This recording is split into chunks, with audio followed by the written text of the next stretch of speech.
The night the drums stopped was the night her life broke into two. The village of Kamaya had never known silence. Even at night, there were sounds, crickets singing, firewood cracking, elders whispering stories, spirits moving softly in the wind. But on this night, everything went quiet. No drums. No laughter. No songs. Only fear. Amora, a young black woman with tired eyes and strong hands, stood outside her mother's hut. The moon hung low and red, like it was bleeding. Wind moved through the tall grass, carrying the smell of dust and old sorrow. Somewhere far away, an owl cried once, then stopped. Amora felt it in her bones. Something was wrong. Her mother, Mama Sade, lay inside the hut, breathing like a dying fire. The healer had already come and gone. He shook his head and said nothing. The elders came next. They whispered among themselves and avoided Amora's eyes. Before sunrise, Mama Sade was gone. Amora did not scream. Her tears did not fall. She felt empty, like the river after drought. Mama Sade was all she had. Her father had died years ago during a hunting trip in the dark forest. Since then, it was only the two of them, working the land, selling herbs, surviving. Now, Amora was alone. At dawn, the elders gathered under the ancient baobab tree. Its roots were thick and twisted like old snakes. This was where decisions were made. This was where lives were changed. Elder Kobina, his beard white as ash, cleared his throat. Amora, he said, your mother left debts. The words hit her like a slap. Debts? Amora asked. My mother owed no one. Another elder stepped forward. The land tax. The healing herbs. The drought seasons. You cannot pay. Amora's hands shook. Then give me time. I will work. I will hunt. I will serve. The elders exchanged looks. There is another way, Elder Kobina said slowly. That was when he stepped out of the shadows. The old man. His name was Baba Goro. He was rich. Everyone knew that. His compound stretched across the savannah. His cattle drank first from the river. Kings greeted him. Warriors lowered their eyes. But no one knew where his wealth came from. Baba Goro was old, too old. His back was bent. His voice was soft like dry leaves. His face was always covered with a carved wooden mask, dark and smooth, with no expression. He never removed it. Never. People whispered about him at night. They said he spoke with spirits. They said he never aged. They said his wives disappeared. Amora felt cold as he stepped closer. I will clear the debts, Baba Goro said calmly. I will give her mother a proper burial. I will protect the girl. At what cost? Amora wanted to ask. But her mouth was dry. Elder Kobina spoke the words for him. In return, Amora will become your wife. The wind howled suddenly, shaking the baobab leaves. The spirits were listening. Amora's heart pounded. No, she whispered. Baba Goro tilted his head, the mask catching moonlight. You will live in comfort, he said. Your hunger will end. But my freedom will die, Amora said. Silence fell again. Elder Kobina's voice hardened. Without this marriage, your mother's body will not be buried with honor. Your land will be taken. You will be cast out. Amora looked around. No one met her eyes. The village she loved had already chosen. That night, drums played again, but not for joy. They played for a wedding. The ceremony was cold. Firelight danced on the mask of Baba Goro. Amora wore red cloth, the color of blood and sacrifice. Her feet felt heavy, like chains were tied to her ankles. As the village women sang, Amora felt a deep chill. She sensed eyes watching from the forest. Ancestors. Spirits. Something ancient. When the marriage was sealed, thunder rolled across the sky without rain. The journey to Baba Goro's compound took 3 days. They crossed dry savanna, silent rivers, and a narrow mountain path where the wind screamed like lost souls. His compound was massive. Stone walls. Tall gates. No laughter. No children. Only guards with empty eyes. Inside, Amora was given fine clothes and food she could not taste. The nights were the worst. The compound was always too quiet. No drums. No crickets. And Baba Goro never removed his mask. He spoke to her kindly, but never touched her. He watched her closely, like a hunter watching prey. On the seventh night, Amora woke to whispers. Not human whispers. She followed the sound through the dark halls, guided by cold wind. It led her to a forbidden room. The door was slightly open. Inside, candles burned with blue flames. On the walls were carvings, women crying, women running, women kneeling. All wore wedding cloth. Amora's breath caught. On the floor lay old masks. Broken masks. Blood-stained masks. Suddenly, Baba Goro's voice came from behind her. You should not be here. Amora turned slowly, fear rising like fire in her chest. What are these? She asked. The past, he said. For who? She whispered. Baba Goro raised his hands to his mask. For you to understand, he said softly. The candles flickered violently. The wind screamed. Drums thundered from nowhere. As his fingers touched the mask, Amora felt it. The truth was about to be revealed. And it would change everything. Amora's heart beat like a war drum as Baba Goro's fingers rested on the edge of his mask. But he did not remove it. Not yet. Instead, he lowered his hands and turned away. Go back to your room, he said calmly. The night is not safe for questions. The blue flames on the candles went out by themselves. Darkness swallowed the room. The whispers stopped, as if they had never existed. Amora stood frozen. What happens to the women? She asked, her voice shaking. The ones on the walls. Baba Goro paused. For a moment, she felt something heavy in the air, anger, or pain, or hunger. They are remembered, he said. That is enough. Guards appeared from the shadows and escorted Amora away. Their eyes were dull, like men who had seen too much and felt nothing. That night, Amora did not sleep. The wind outside her window carried strange sounds, low chants, distant drums, cries that were not human. The moon hid behind clouds, and the compound felt alive, breathing slowly like a great beast. She hugged herself and whispered her mother's name. Mama Sade, help me. The next morning, an old woman came to her room. Her name was Nana Kisi. Her back was bent like a bow. Her eyes were sharp and bright, too alive for a servant. She smelled of smoke and herbs. I dress the wives, Nana Kisi said softly. I clean what must be cleaned. Amora studied her. How many wives? Nana Kisi's hands trembled slightly. Many. Where are they now? Nana Kisi did not answer.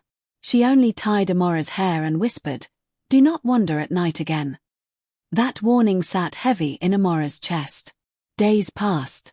Baba Goro treated Amora well.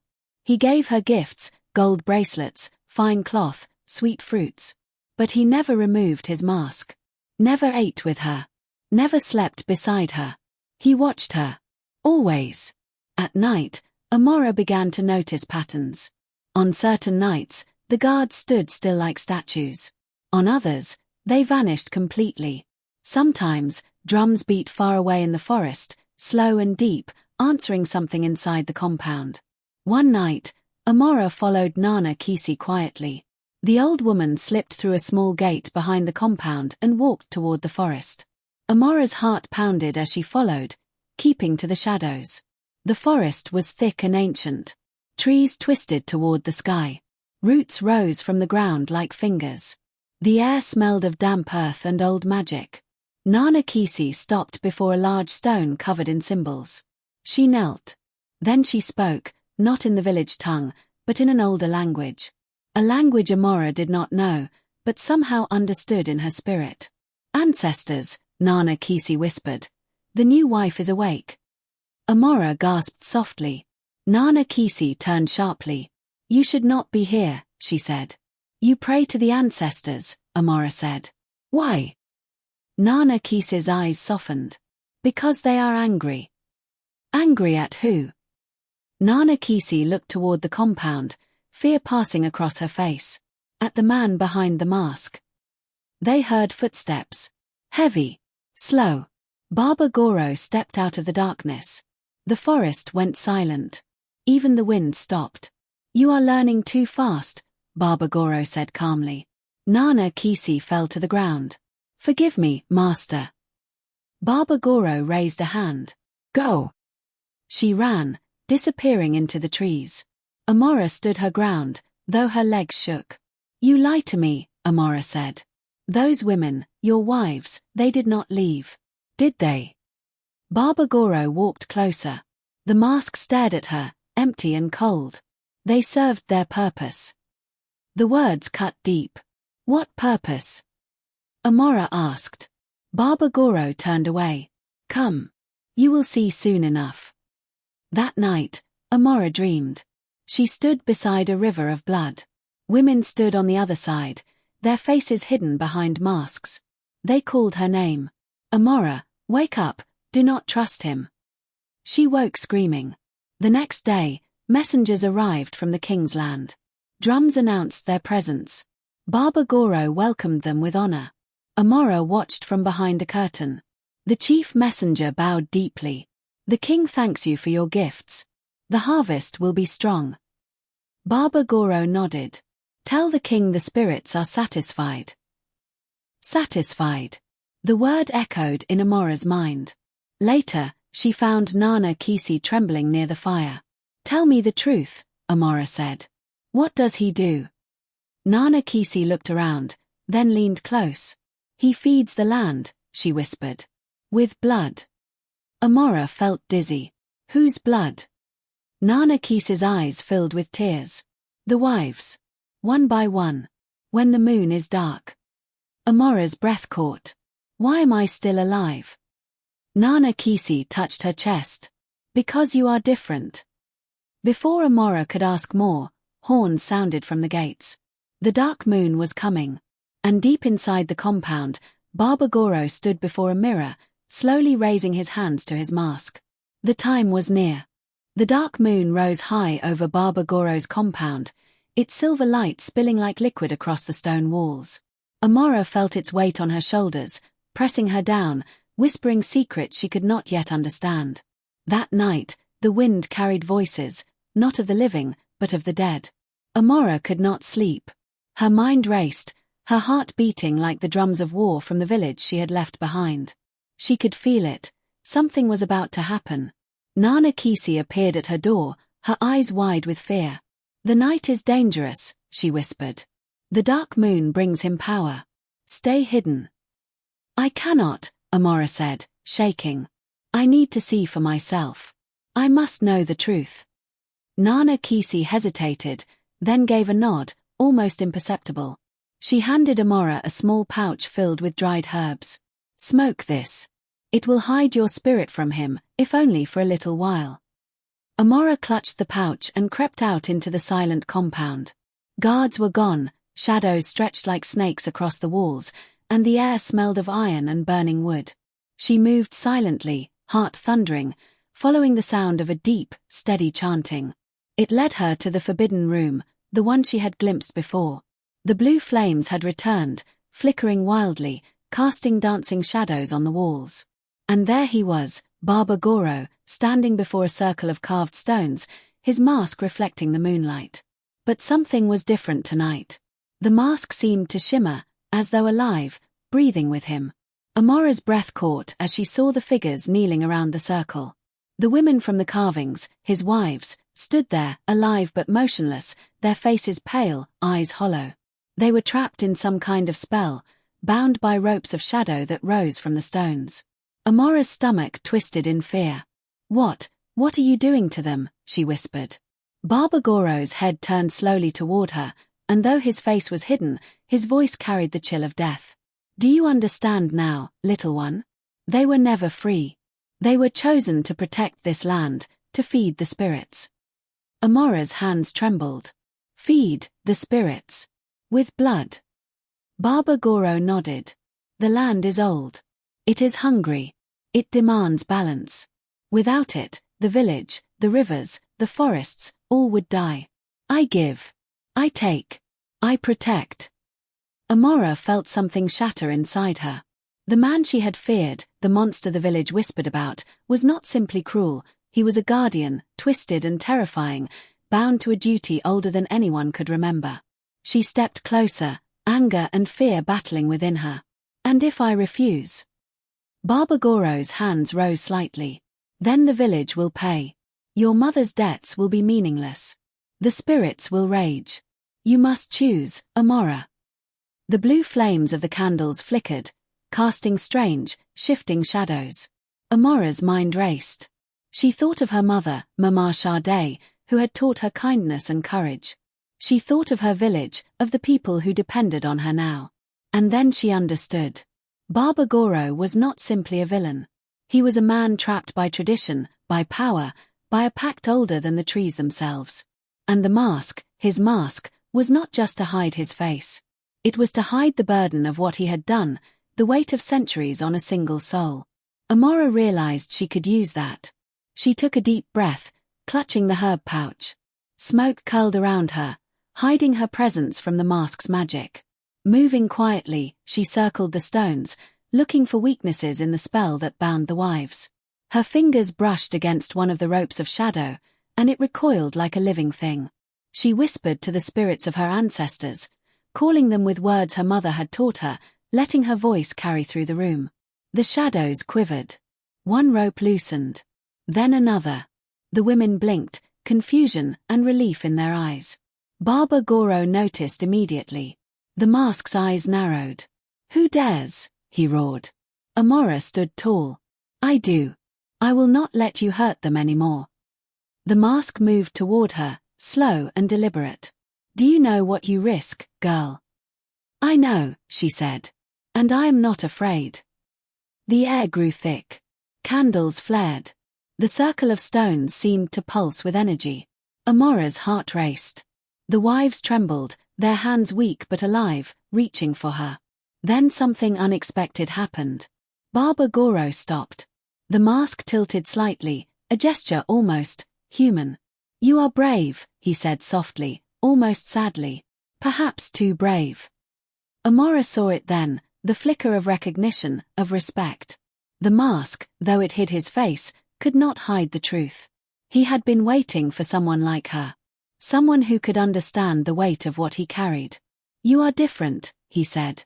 Most would flee, or scream. But you see beyond fear. Amora's chest heaved. Then show me the truth, she demanded. Remove your mask. I will see, and I will decide. Baba Goro hesitated. Silence filled the room, broken only by the faint whisper of wind through the open windows.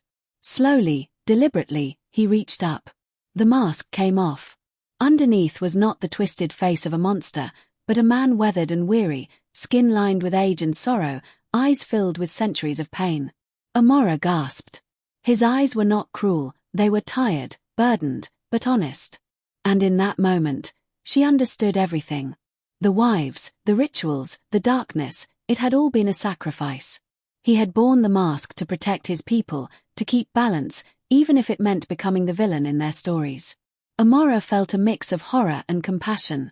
She could hate him, she could flee, but she also saw the truth. There was no simple choice.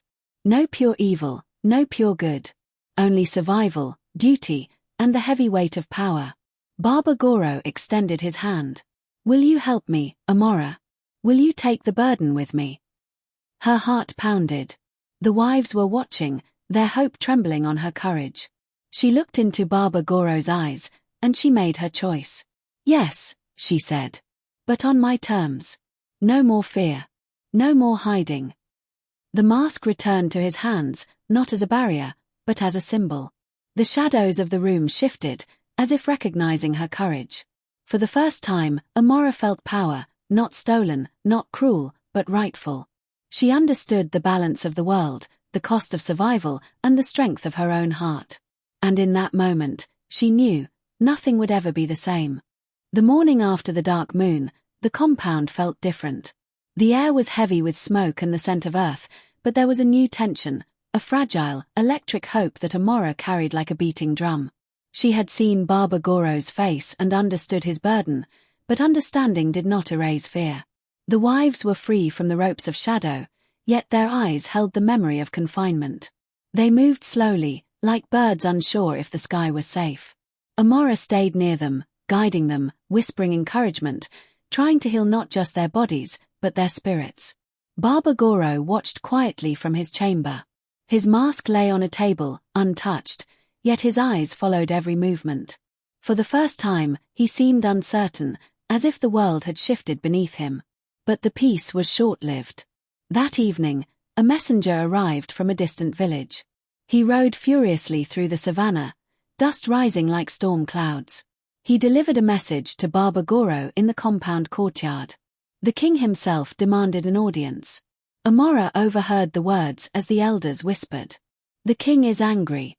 The land is failing in other regions. Crops are dying. People are starving. He blames Baba Goro's methods. Baba Goro's face tightened, the lines of age deepening. Then I must go, he said softly. No, Amora said, stepping forward. Not alone. He looked at her, surprise flickering in his weary eyes. You would come. I understand now, she said. I know what you carry. And if the king punishes you, the people suffer. We face this together. Baba Goro nodded. He allowed her to accompany him, though the wives stayed behind, guarded by Nana Kisi. The journey to the king's land was perilous. The savannah was alive with danger, lions prowled at night, and the wind carried whispers of spirits angered by broken rituals. Amora felt it in her bones. The balance was fragile, and even the slightest misstep could break it.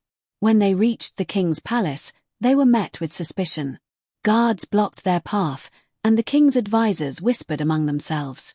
The king, a tall man with a crown of gold and eyes like cold steel, rose from his throne. You bring excuses, the king said sharply. My people starve while your land prospers. What is your magic, Goro? Baba Goro bowed deeply. Your Majesty, it is not magic. It is balance. The land speaks. The spirits demand sacrifices, not of your people, but of those who choose to serve willingly. Only then does the earth flourish. The king's eyes narrowed. Sacrifices. You speak of blood. Yes, Baba Goro said. But not without consent. And not without reason. Without this, the river dries, the crops wither, and the village suffers. Amora stepped forward, her voice steady despite the fear in her chest. It is true, Your Majesty. But he has borne this burden alone for too long. The mask hides the cost, not the purpose.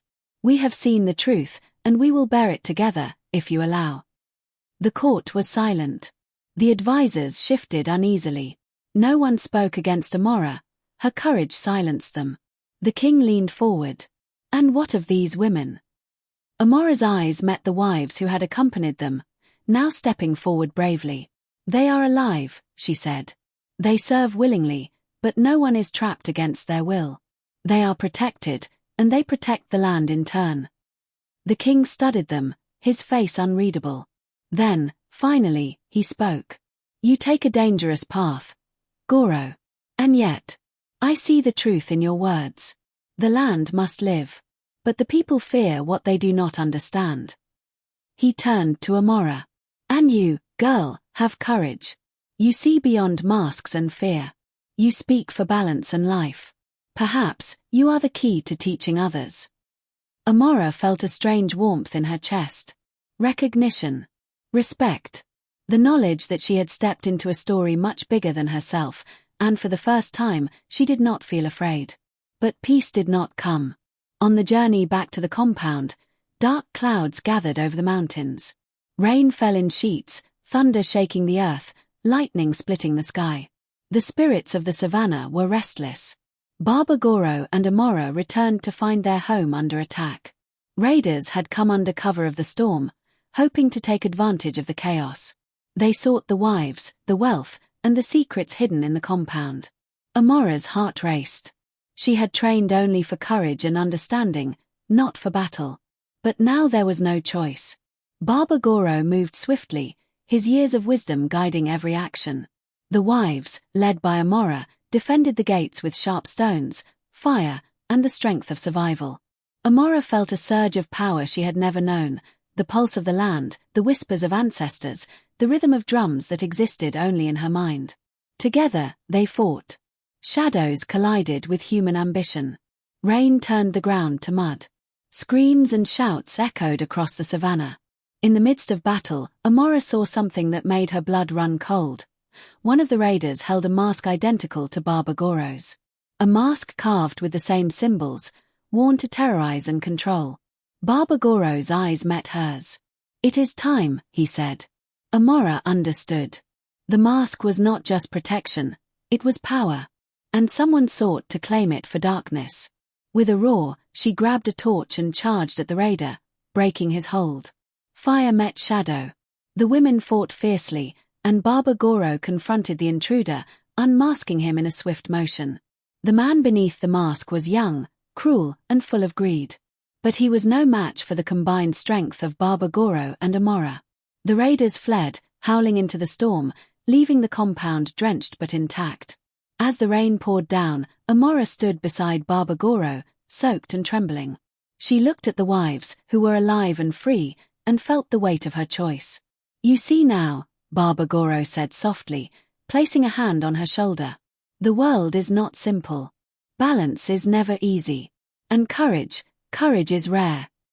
Amora nodded, understanding more deeply than ever. She had faced fear, uncovered truths, and fought for life itself. And yet, she knew the journey was far from over. The mask, the power, the responsibility, they were hers now as much as his. And the path ahead would demand wisdom, strength, and the courage to face what even the spirits feared. That night, the compound was quiet once more. The rain had ceased, the wind had calmed, and the firelight flickered softly. But Amora could feel it in her bones. The struggle between darkness and light was far from finished. And deep inside her heart, a fire burned brighter than any storm. The fire of understanding, of vengeance transformed into justice, and the courage to face the mysteries of the world without flinching. The night sky over Baba Goro's compound was black and heavy, thick with clouds that hid the moon. Only the faint glow of lanterns and the flickering light of fire revealed the compound's edges. The air was sharp, smelling of wet earth and smoke. Something ancient and powerful stirred in the wind. Amora stood at the highest tower of the compound, her eyes scanning the savannah. The whispers of spirits from earlier nights returned, urgent and trembling. She felt the pulse of the land beneath her feet, the rhythm of drums echoing in her chest. Something was coming. Something she could not yet name. Baba Goro approached silently, his mask once again in his hands. "They are here," he said quietly. "The shadows that follow greed and fear. They have returned, stronger than before." Amora's grip tightened around the staff she had fashioned with Nana Keese's guidance, a rod of carved wood infused with herbs and whispered spells. "We are ready," she said, though her voice wavered. "We have to protect them, all of them. The wives, the land, everyone." He nodded. "Then we face the night together." From the horizon, dark shapes emerged. Raiders, masked and armed, moving like shadows across the open plains. But this time, they were not alone. Behind them, something unnatural trailed, a deep darkness that seemed to swallow the light of lanterns, twisting the wind itself into whispers of despair. Amora felt fear twist in her stomach, but she did not flee. She remembered her mother's words, "Courage is not the absence of fear, but the choice to face it." Baba Goro raised his hands. The mask gleamed under the faint light. He began chanting in the ancient tongue, a sound that rattled the stones and made the wind scream. The shadows hesitated, as if recoiling from the words. Amora joined in, adding her voice, her heart, and her spirit. The herbs she carried burned faintly in her palm, smoke curling like serpents. The wives stepped forward, forming a circle around the tower, their hands raised, chanting alongside them.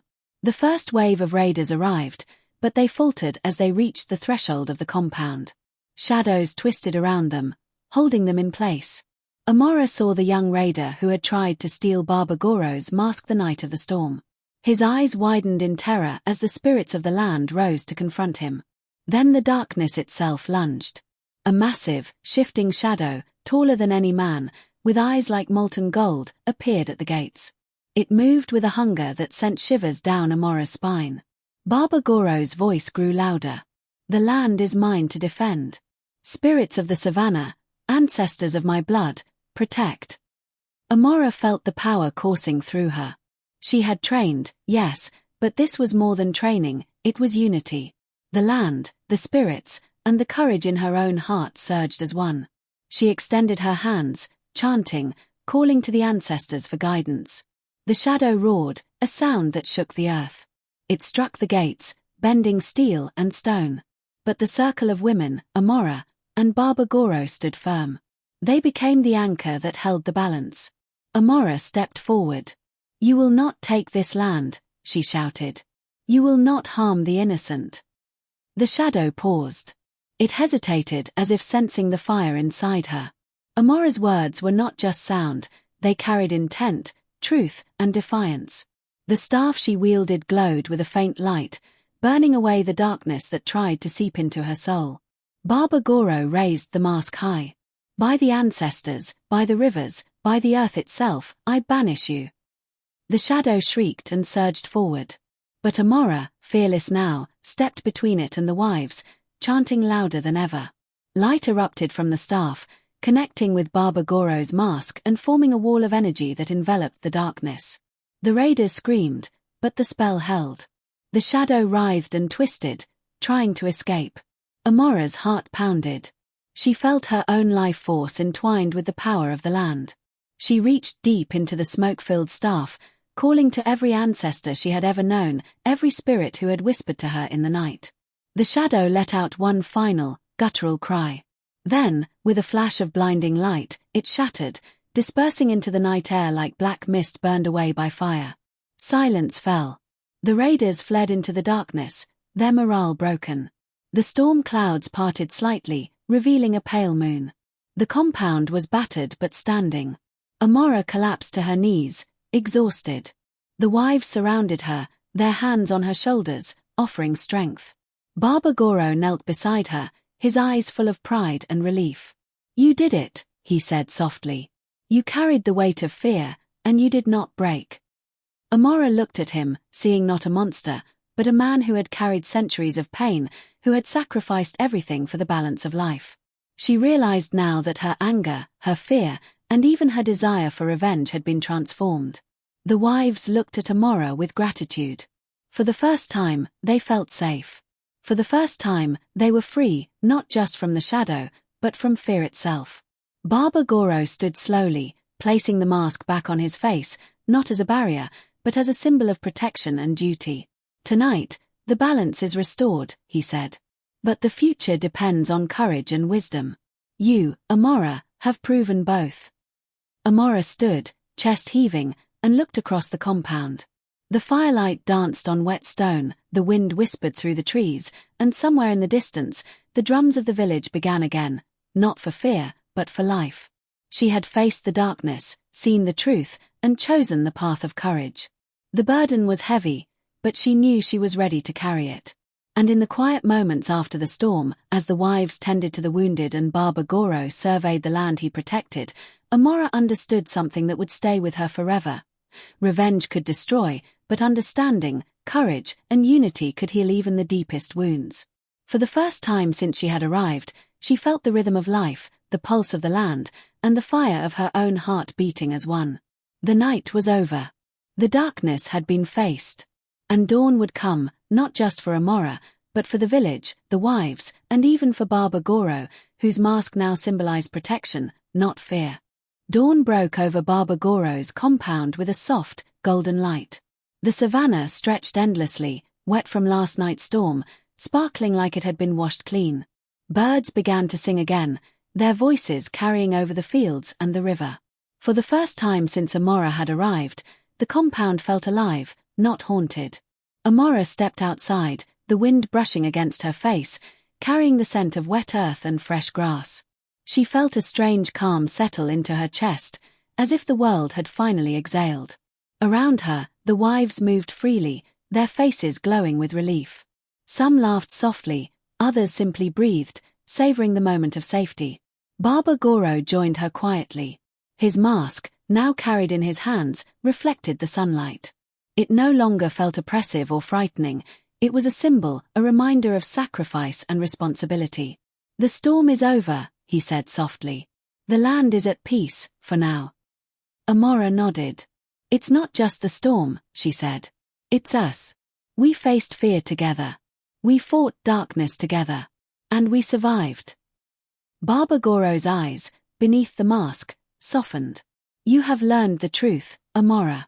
That strength comes not from fear, not from control, but from courage, wisdom, and compassion. You understood what I could not show until now. Amora looked out across the savannah. Her heart still carried the memories of the night, the battle, the shadows, the cries of the raiders, and the silent whispers of the ancestors. Yet beneath it all, she felt a deep sense of clarity. She understood the weight of life, the cost of balance, and the power of choice. The wives gathered around, some still weak, others beginning to move with purpose. Amora spoke gently, guiding them. You are free now, she said. Free to live, to learn, to protect the land with knowledge, not fear. We will rebuild, together. Barbagoro nodded, pride in his eyes. You have not only protected this land, Amora. You have become its guardian, in your own way. You have taken the darkness and turned it into strength. The days that followed were filled with work and learning.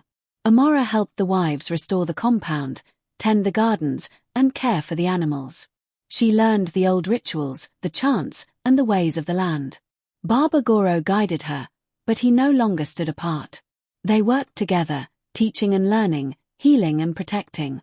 One evening, as the sun dipped low, painting the sky in oranges and purples, Amora sat with Barbagoro beneath the ancient baobab tree in the compound's courtyard. The wind moved softly through the leaves, carrying a faint melody of the ancestors' voices. I understand now, Amora said quietly. The mask, the rituals, they were not just for power.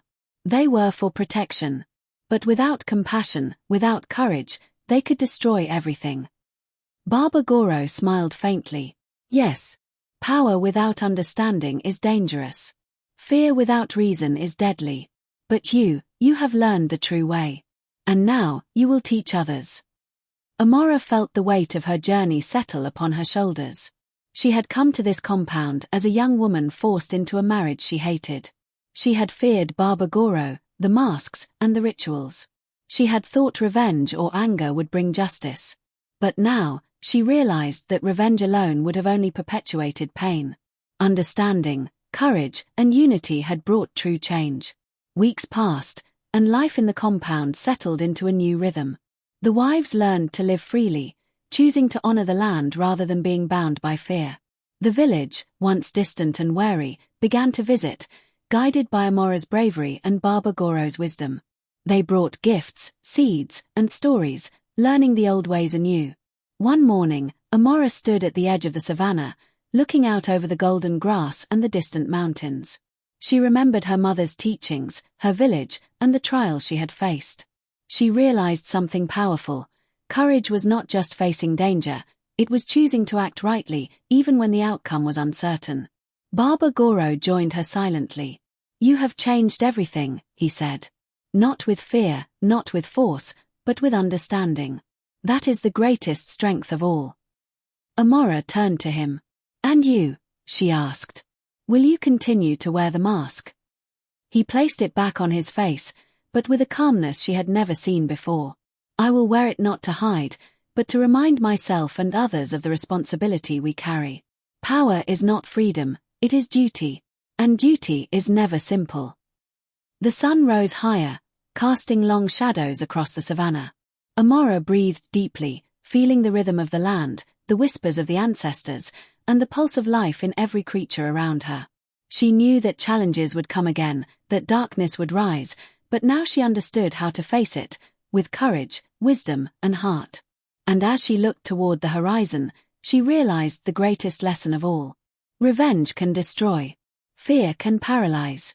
But understanding, compassion, and courage can heal wounds, protect the innocent, and bring balance to a world that is often cruel and unpredictable.